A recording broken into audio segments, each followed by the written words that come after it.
চাকৰি ৰেগুলাৰ নহয়, ৰেগুলাৰ মই এতিয়াই এইবিলাক কথা ক'ব বিচৰা নাই। বিটিচিआवहा गसाइगावआव टट' सलायग्रा बा बेटारि सलायग्राफोरनि दावआव खुलुमबाय लोगोफोर, वेलकाम टू रमास अफिसियेल इउटुब चेनेलाव नोंथांमोनखौ फिन खेबसे बरायना लाबोनाय थानाय जाबाय।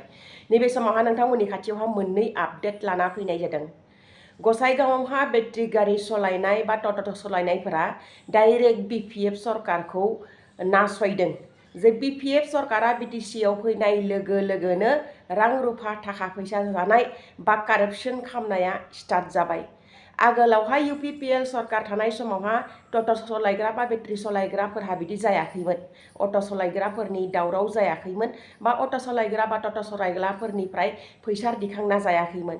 नाथाय बिटिसिआवहा बिपिएफ सरकारा फैनाय लोगो लोगोनो पुलिसनि सिगाङावनो सरकारनि मानसिफोरा फैसा दिखाङो टट' बेटारि सलायग्राफोरनिफ्राय। नैबे खौरांखौ बेटारि गारि सलायग्राफोरा दावराव खालामगासिनो दङ आरो मिडियानि गेजेरजों फोसावगासिनो दङ।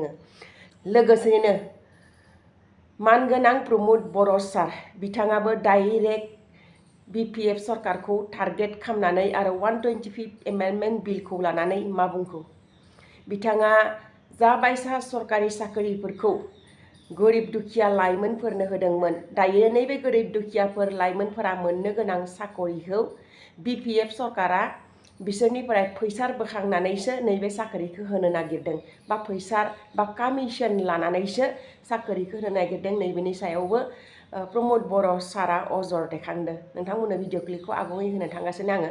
लोगोसेनो नोंथांमोना जुदि आंनि चेनेलखौ साबस्क्राइब खालामाखै, अननानै साबस्क्राइब खालामना ला आरो नटिफिकेसन बेल आइकनखौबो अन खालामना ला।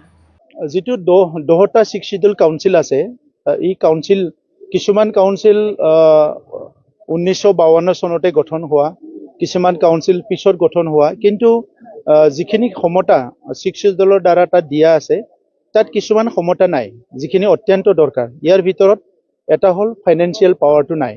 এতিয়া ফাইনেন্সিয়েল পাৱাৰ বা হোম পাৱাৰ, এতিয়া হোমটো দিব নোৱাৰে বেলেগ কথা, কিন্তু ফাইনেন্সটো দিব পাৰে। ইয়াৰ কাৰণে প্ৰভিজন আছে। আৰু ইয়াৰ বাহিৰে আজি কাউন্সিলটো ষ্ট্ৰং কৰাৰ কাৰণে তাত ডিফেকশ্যন লবিলাক নচলে আৰু বহুতখিনি তাত মানে প্ৰভিজনছ আছে যিখিনি তাত কাৰেকশ্যন কৰিব পাৰে। তো সেইখিনি কৰিবৰ কাৰণে 125 এমেণ্ডমেণ্টটো বিচৰা হৈছে। আৰু 2019 চনৰ 6 ফেব্ৰুৱাৰীত ৰাজ্যসভাত সেইটো টেবল কৰা হৈছিলে। ইয়াৰ পিছত ডিবেটো হোৱা নাই, পাছো হোৱা নাই, কেঞ্চেলো হোৱা নাই। চ' ৰাজ্যসভাত সেইটো আমি আহি থকা যিটো পাৰ্লিয়ামেণ্ট ছেশ্যন হ'ব তাত আমি সেইটো প্ৰেছাৰ দিম। আৰু অলৰেডি নেশ্যনেল লিডাৰশ্বিপৰ লগত আমি কথা পাতি আছোঁ। লোকসভাৰ MP আৰু মই আৰু আমাৰ বিভিন্ন প্ৰজাতি দল আমি ইতিমধ্যে লগ কৰি আছোঁ। আৰু আমি লোকসভাটো আমি চেষ্টা কৰিম, ৰাজ্যসভা লোকসভা দুইটাতো, যে বিলটো আহিব লাগে। কাৰণ এটা চুক্তি কৰাৰ পিছত চুক্তি ৰূপায়ণ কৰাটো গভৰ্ণমেণ্টৰ দায়িত্ব। চুক্তিটো কৰি উঠি হাত ধোৱাটো গভৰ্ণমেণ্টৰ দায়িত্ব নহয়, তেতিয়া সমস্যাটো সমস্যা হৈ ৰৈ থাকিব। সেইকাৰণে আমি বিচাৰোঁ যে সমস্যাটো সমাধান হ'ব লাগে। আৰু আমি যিহেতু সংগ্ৰামী এটা পথৰ পৰা অহা বা সংগ্ৰামী এটা পৰিক্ৰমাৰ পৰা অহা, গতিকে আমাৰ দায়িত্ব আছে, আমি এইটো ভালদৰে জানো। এই অঞ্চলৰ বড়ো জনগোষ্ঠীৰ লগতে যি জনগোষ্ঠীবোৰ বসবাস কৰে, ইয়াত উন্নয়নটো যদি সমানে সমানে আগবাঢ়ি যাব লাগে, কাউন্সিলটো ষ্ট্ৰেংথেন কৰিব লাগিব।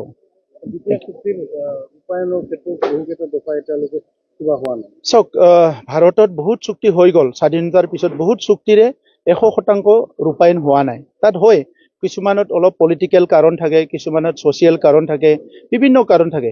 কিন্তু চৰকাৰৰ তৰফৰ পৰা এটা দায়িত্ব থাকে বা সকলোৰে ষ্টেক হোল্ডাৰৰ এটা দায়িত্ব থাকে, এইটো 100% ৰূপায়ণ হ'ব লাগে। আৰু BTR চুক্তিৰ ক্ষেত্ৰত এইটো এনেকুৱা এটা চুক্তি আছিলে, এইটো কাৰো কাৰণে ক্ষতি কৰা এটা চুক্তি নাছিলে। ইয়াৰ অকল শান্তি প্ৰতিষ্ঠা কৰা, সমস্যা সমাধান কৰা আৰু 6 শিডিউলটো ষ্ট্ৰেংথেন কৰাৰ কাৰণে এই চুক্তিটো আছিলে। গতিকে এই চুক্তিত কোনো এটা দফা ৰূপায়ণ কৰিব নোৱাৰা বুলি আমি ভাবা নাই, এইটো ৰূপায়ণ কৰিব পাৰে। সময় অলপ লৈছে গভৰ্ণমেণ্টে, আমি আশা কৰিছোঁ যে যথা সময়ত এইটো 100% চাকৰি ৰেগুলাৰ নহয়, ৰেগুলাৰ চাকৰি দি গৈছোঁ আমি। তাত আমাৰ ফাইনেন্সিয়েল চেংচনৰ পৰা চব আছিলে, এইটো ফৰেষ্টে হওক, PNRD হওক, কিন্তু তেখেতসকলে সেইটো অলপমান মানসিক কষ্ট দি পেলাই যিসকলে চাকৰিটো পাইছিলে, সেইটোতো কিবা UPPL, BPF বা BJP বা কোনোবা কংগ্ৰেছবোৰে নাছিলে, সেই কাৰোবাৰ সন্তান আছিলে, কাৰোবাৰ ল'ৰা আছিলে, তেখেতে ছিষ্টেমত মানে ইণ্টাৰভিউ দি চাকৰিবিলাক পাইছিলে। কিন্তু এতিয়া শুনিবলৈ পাই দুখ লাগিছে যে সি সকলক মানে অলপমান ভয় ভীত কৰাই পেলাই অলপ টকা পইচা খোৱাৰ মাথা মাৰি আছে। এইটো গভৰ্ণমেণ্টৰ ইথিক হ'ব নালাগে, আমি শুনি পেলাই দুখ পাইছোঁ। আৰু সেইটোৱে যদি হয় তেতিয়া আৰু UPPL আৰু BPFৰ যিটো ডিফাৰেঞ্চ, এই কথাটো ৰাইজে খুব ভালকে গম পাব যে UPPLে যে ভালকে চিষ্টেমেটিকেলি আমাক কোনো কণ্ট্ৰেকচুৱেল চাকৰি দিয়া নাছিলোঁ। 99ক আমি ৰেগুলাৰ কৰিছিলোঁ, 6 মান টেটৰ চাকৰিটো ৰেগুলাৰ কৰিছিলোঁ, আৰু ফৰেষ্ট PNRD বিলাকত চাকৰি হৈছিলে, আৰু থাৰ্ড গ্ৰেডৰ কাৰণেও ৰিজাল্টটো ডিক্লেয়াৰ কৰা আছে। খালি তেখেতসকলে ভাইভা দি পেলাই ল'ব লাগে। এটা চৰকাৰে কৰা কামটো আনটো চৰকাৰে সেইটো যিটো তেখেতসকলে ভুল বুলি ক'ব বিচাৰিছে, এইটো চৰকাৰী ইথিক নহয়। হয়, কাৰোবাৰ ভুল হৈছে যদি ভুল আঙুলি দেখাব লাগিব, কিন্তু আমি ফাইনেন্সিয়েল চেংচন লৈ চবকুচ লৈ পেলাই খুব চিষ্টেমেটিকেলি কামবিলাক কৰি আহিছোঁ। গতিকে যিটো শুনিছোঁ মই এইটো অতি দুৰ্ভাগ্যজনক। আৰু দুখীয়া পৰিয়াল যিসকলে চাকৰি বাকৰি পাইছিলে সেইসকলক এতিয়া কোনোবাই যদি টকা পইচা বিচাৰি জল জুলুম কৰে, ইয়াতকে দুৰ্ভাগ্যজনক আৰু একো নাথাকিব।